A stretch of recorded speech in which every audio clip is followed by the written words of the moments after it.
சொல்றாரு, ஒன்றான மெய் தேவனாகிய தேவாதி தேவனை ஒன்னு, ரெண்டாவது ஒன்னு தேவனை அறிகிற அறிவோ, ரெண்டாவது இயேசு கிறிஸ்துவை குறித்து அறிகிற அறிவும். எல்லாரும் ஆமென் என்று சொல்லுவோம்.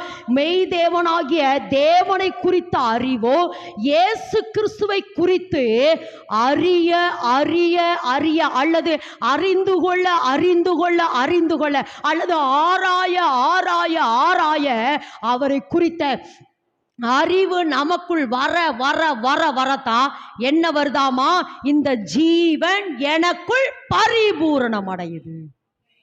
ஒரு முறை ஏசப்பா ஜீவனை கொடுத்தாரு, ஒரே ஒரு முறை எனக்காக மரித்தாரு, ரத்தம் சிந்தினாரு, அந்த ஜீவன் எனக்குள்ள வந்துருச்சு. ஓகே, இப்ப இந்த ஜீவனை நான் எப்படி மல்டிப்ளையர் பண்ணணும், இந்த ஜீவனை எப்படி நான் பெருக்கணும், அல்லது இந்த ஜீவன் எனக்குள்ள எப்படி பரிபூர்ணம் அடையுது அப்படின்னா, அவரை குறித்து நான் அறிந்து கொள்ள அறிந்து கொள்ள இன்னும் அவருடைய பாதத்துல உட்கார்ந்து அவரோடு கூட அறிந்து கொள்ளுதனுடைய மீனிங் எப்படின்னா, அறிந்து கொள்ளுதல் என்றால் உறவாடுதல்.